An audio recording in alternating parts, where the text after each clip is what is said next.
series, hasn't it? Let me dive into something that I've done offline a number of times. I'm going to do it because I had to do it recently offline, but did it again.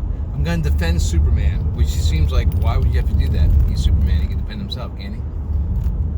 The character of Superman always seems to get short shift by people I know, comic book fans in general. They all think, oh yeah, Batman's so dark and grim, and he's really cool because he's dark and grim. I think I've been done with that for a little while. Superman's a different story, right? The knock he gets is, well, he's so powerful that he's unrelatable, and he can't really be beaten because he's got all these different powers. I mean, neglecting the fact that he's affected by magic, right? But people just think that the powers are amped up so much that he's not a fun character to read. And I would say that in the hands of the right writers, he's just done some of the greatest stories. I would point you towards Superman for All Seasons. That's a great four book series that Jeff Loeb wrote, and I think it's incredibly good. And then there is the All-Star Superman series with Frank Quitely and oh gosh, I'm gonna say Mark Millar, but I'll check and see if I got that right. It's Grant Morrison. My bad. Grant Morrison and Frank Quitely did a great 12-part series called All-Star Superman. But I'm not even with those great writers. I want to defend it at a conceptual level. Superman is a much more sympathetic character than you're allowing for if you're not thinking about it in these terms. Understand that Superman, with his mega hearing, and he lives in a city, he is all day bombarded with cries for help and situations that he could get involved with. Now, he doesn't do all of them, right? That would be a full-time job. It wouldn't get to be just Clark Kent, which is who he really is. Superman is his alter ego. He's actually just a guy who grew up on a farm in wherever it was, Iowa, wherever Smallville is. Kansas, I think.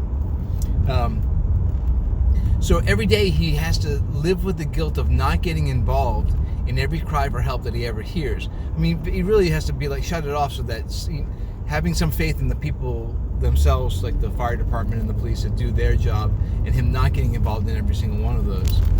And if you thought about that for a second, would you just, but then he does get involved in some of them, right? So would you really just put your life on hold to go help every time that you heard a cry for help, there's a supervillain, yada yada? Would you do that? It would be a hard thing to do, to either shut it off when you feel like, hey, I just want to sit at home and watch a baseball game or watch a football game, but there's someone crying for help. Could you really not get involved? And the guilt that you would have on the times that you didn't get involved, and then you read, because you work at a newspaper, that somebody died in a fire that you could have easily walked in and saved everybody. I think that there are stories to be told in that way, of his having to deal with all this responsibility that he at times has to ignore. It can't be particularly easy. And I don't know that I don't read Superman on a regular basis. Everyone knows I'm a comic book geek, but he is one of my favorite characters, again, when he's handled really, really well. And I'm looking for that story that tells a story about when he decides to ignore when he actually ought to get involved, and what that does to him, mentally. I imagine it would be a great story to be told someday.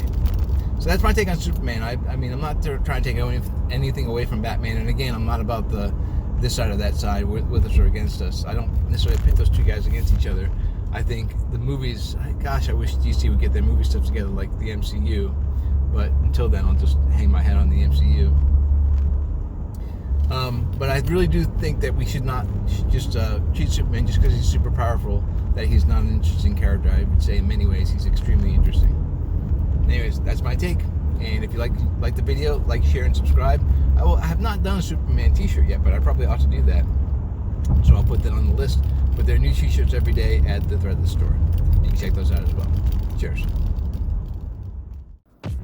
Why don't you let yourself get covered in Earl? Visit our Threadless store at the link below. New t-shirts are added every day. It's a great way to support the channel.